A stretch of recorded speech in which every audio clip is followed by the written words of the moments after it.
Hi there, I hope you're well. I thought I would just have a bit of a chat with you guys today, keep it really relaxed, just have a cup of tea and a little bit of a chat about what's been going on with me, and I'd love to hear how you're getting on down in the comments. Let me know how things are with you.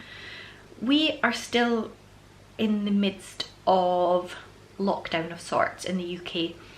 So we are on phase 2, I want to say. I think it's phase 2 we're on now, I've lost track. But gradually the government is lifting restrictions, very gradually, till we get back to normal. So things have eased off a little bit, but they're still very much not normal. So that's where we are at the moment. We are slightly different here in Scotland.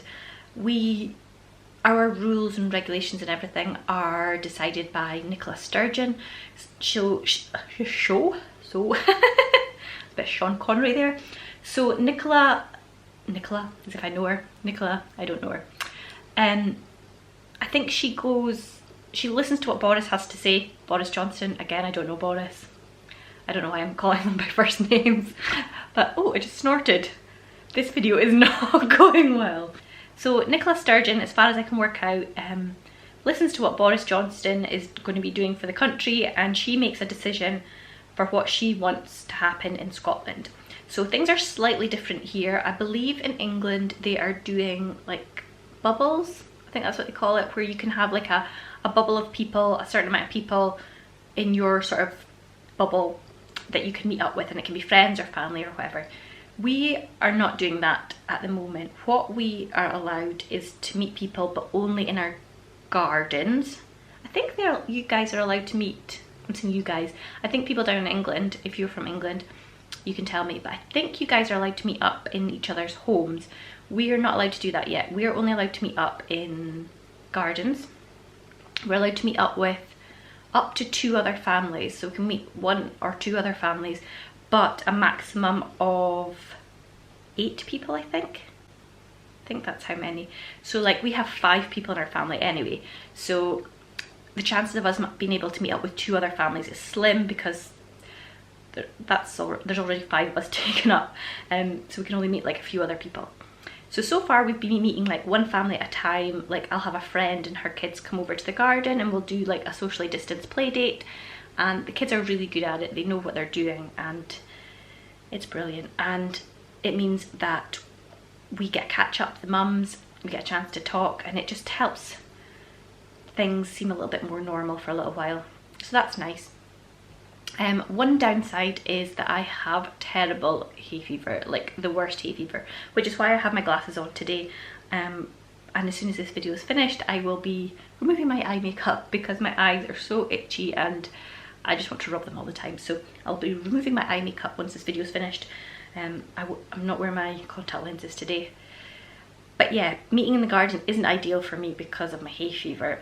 And I know some of like Elle's little friends have also got hay fever and it's not ideal for them. But that's the way it is at the moment. We are allowed to use the bathroom of whoever's home we're visiting. So if we're out in their garden and they need the toilet, you're allowed to come and use the toilet and then go back out again. You've not to hang around in houses or anything. But that does help, because it means that if you're traveling a little bit to visit, like for example my sister lives about 40 minutes away from us, so although we were allowed to go to her garden previously for a play date, we weren't allowed to use the toilet. That was one of the rules, you couldn't go into homes even to use the toilet. So I mean, it wasn't practical for us to drive 40 minutes and none of the kids need the toilet. So now that that's allowed, that's much easier, and vice versa if she came to our house, because she's got 2 small kids as well. So that's where we're at the moment. As far as our family, Andrew's still not back to work, he's still working from home, which brings its own problems trying to work from home with kids and juggle everything, and yeah.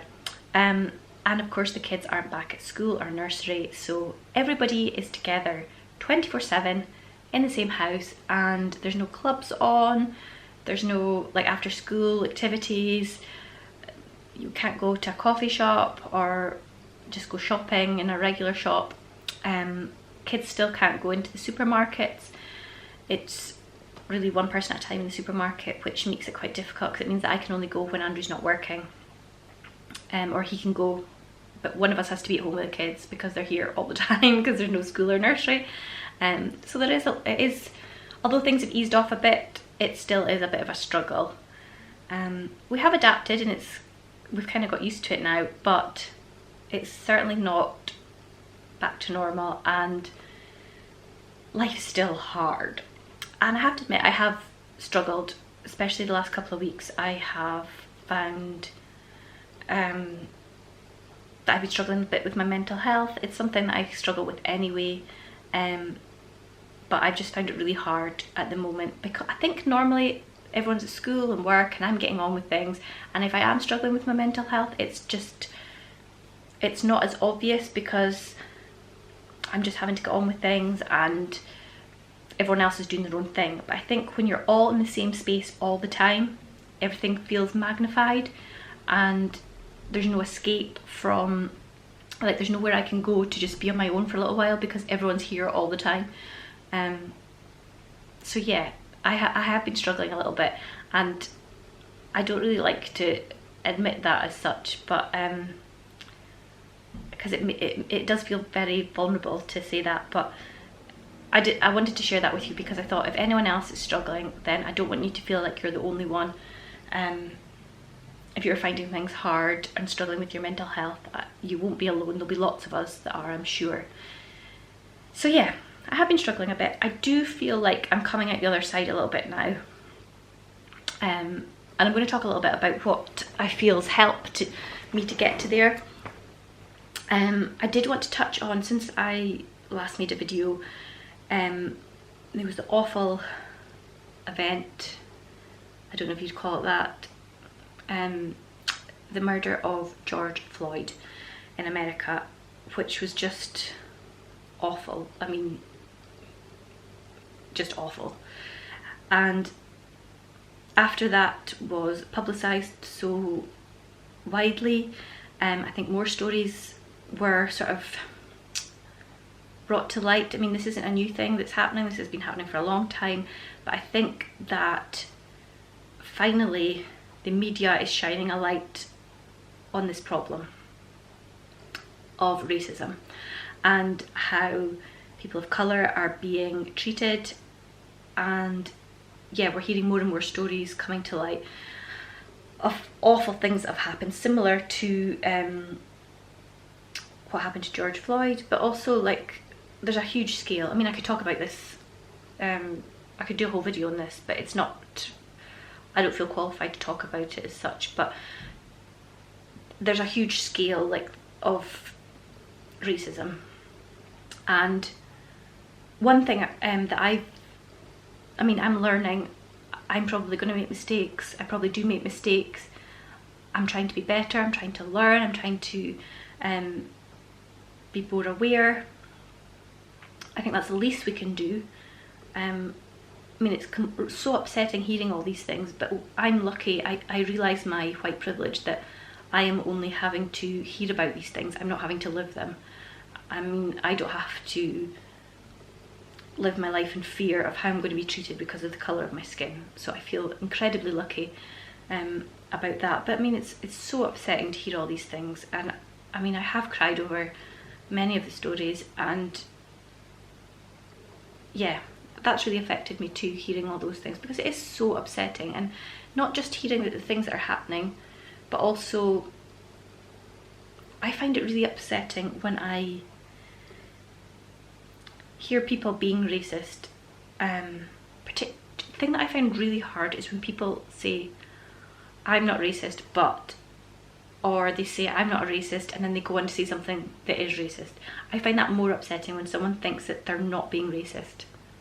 I find that quite scary, actually. So yeah, seeing things on social media, all the things I've been reading, I've been taking them all on. And like I say, I feel very privileged that all I'm having to do is read about these things and not live them. But it has definitely affected me, and I really want to going forward, do more, whatever I can, more to educate my children, more to educate myself, more to help the Black Lives Matter movement, But yeah, I just wanted to touch on that and acknowledge that that did happen, and it was an awful, unjust, unfair, horrific thing that happened. And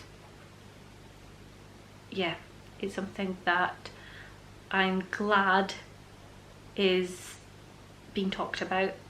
But yeah, I didn't want to make this video and not acknowledge the murder of George Floyd, because it is something that has touched the whole world. So yeah, that is another thing that I found has really affected me, along with my mental health, being in lockdown, everyone being at home, not having any space, all these things. I do feel like I'm coming out the other side now. I have been struggling, but I feel like I'm coming out the other side of that. I do have these spells in my mental health. If you're someone that struggles with your mental health, you might be able to relate. I do have these sort of spells, and I just kind of have to ride them out. I've come to learn that when I was younger, I would like try everything I could to get me out of these spells, and I think now I just have to ride them out. I have to just kind of acknowledge that they're happening, acknowledge the fact that I might not be able to do the same things that I would when I'm feeling more well, and just let it run its course, which is what I've done. Some of the things that I do as well, try to be aware of the content that I'm consuming. So like I say, I was reading so much about George Floyd and the Black Lives Matter movement, and that is really important, but I do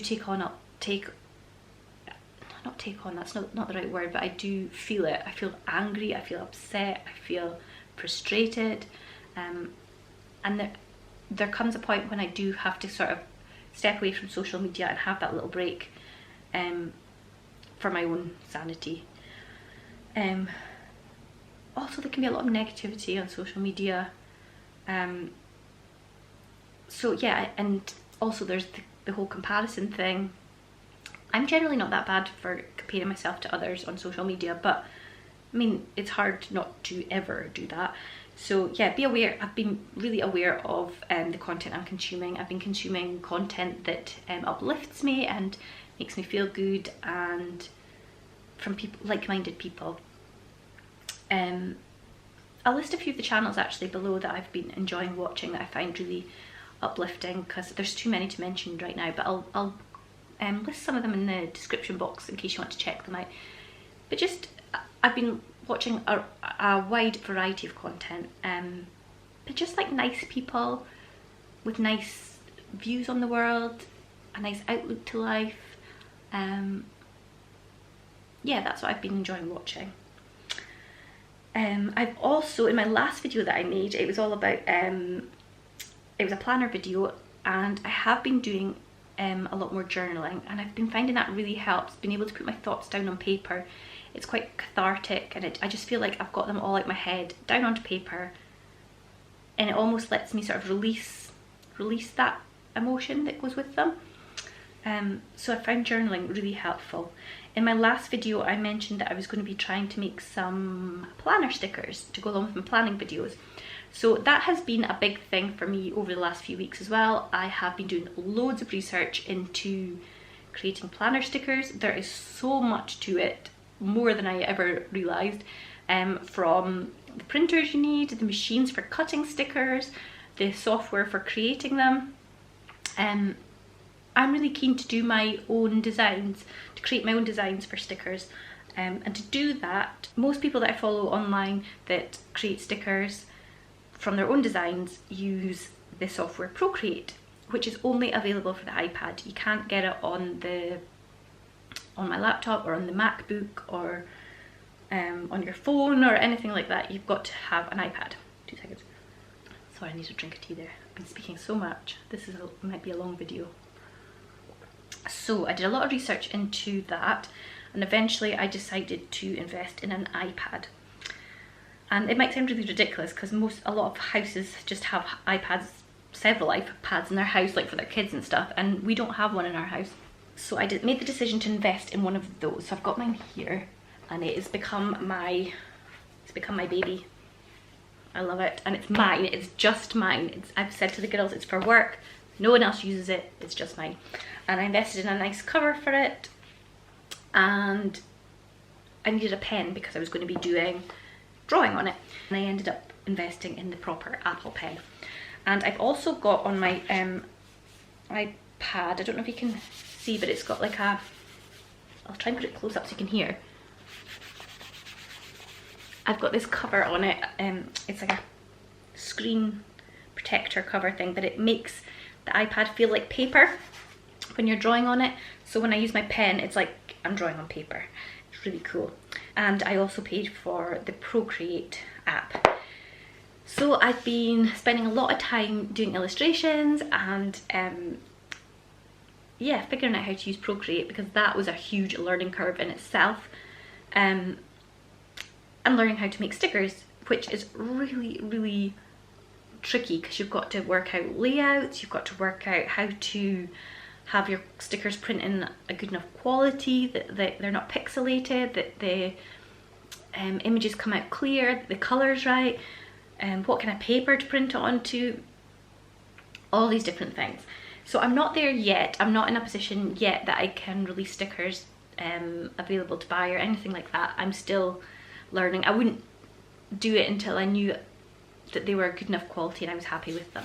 So I'm still working on that, but that is something that I'm enjoying at the moment, and it's given me something a bit different to kind of concentrate on and take my mind off things, because I haven't really been in the right frame of mind to make YouTube videos. So that's kind of given me some kind of creative outlet. So I've been doing that, and I am really excited about hopefully in the near future having some stickers available. I have been making my own stickers and using them in my planner. I just don't feel that they're good enough quality yet to offer to anyone else. But I do have some upcoming planner videos coming, and you will get to see some of those stickers I've been making for myself in my planner. I've been still using my bullet journal, and I have been looking into another planner actually, but I might talk about that in a future planning video. But yeah, I've got lots of planning videos coming up. I'm hoping to film another grocery haul this week. What else? We might have a meals video coming up soon. I really do want to focus a bit more on my planner content though, because it's something that's really helping me at the moment with my mental health, and yeah, give me a creative outlet, especially when we're stuck at home. We can't go and do so many things. It's something that I can do at home. It's just for me. And yeah, I've really been enjoying it. And there's loads of great videos out there as well. I find them really relaxing to watch. So that's what's been going on with me. I've been talking for a long time. If you want to let me know how you're doing in the comments, that would be great. Or if you want to reach out and message me, I'm on Facebook and Instagram. I try to get back to everyone. If I take a while to get back to you, I do apologise. I do sometimes take a little while to read my messages. Sometimes I don't, sometimes I'm quite quick, other times I take a bit longer, and sometimes messages end up going into a spam folder and I don't see them for ages, if at all. So if I don't get back to you, I do apologise. Try contacting me some other way if I don't get back to you. I'm not being rude, I just haven't seen it, because I do try and get back to everyone. So if you'd like to get in touch, that would be lovely. I'd love to hear how you're getting on. Like I say, we're in Scotland, but I'd love to know how everybody's getting on in other places in the world. If you're in other countries, it'd be lovely to hear how things are with you. I know other countries are at different stages of lockdown and dealing with the virus. So yeah, it'd be really interesting to hear how you're getting on where you are. But I hope you're all well. I hope you are all managing in this difficult time. We just have to look after each other. And I just really hope you're all okay, and know that I am thinking of you, and I hope that you're all safe and well. And take care, look after each other, and I will see you soon for another video. I feel like I should do these chatty videos more often, because they're really nice to just kind of catch up with you guys, and I love to hear how you're getting on. But I'll see you all soon. Take care and stay safe. Bye.